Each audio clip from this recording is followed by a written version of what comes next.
Okay, so at home, we're gonna take the guitar pick, okay, and we're gonna hit the big E string like this.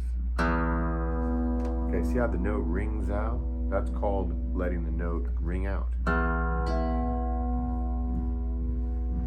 Okay, so then if you wanna stop the mute, if you wanna stop the string, that's called string mute, okay? So you wanna go like this with your palm. Okay, so you put it down like that on the string.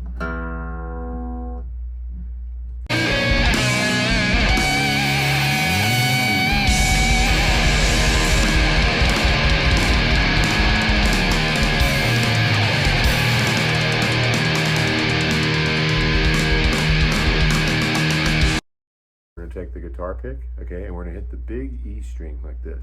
Okay, see how the note rings out? That's called letting the note ring out. Okay, so then if you want to stop the mute, if you want to stop the string, that's called string mute, okay? So you want to go like this with your palm. Okay, so you put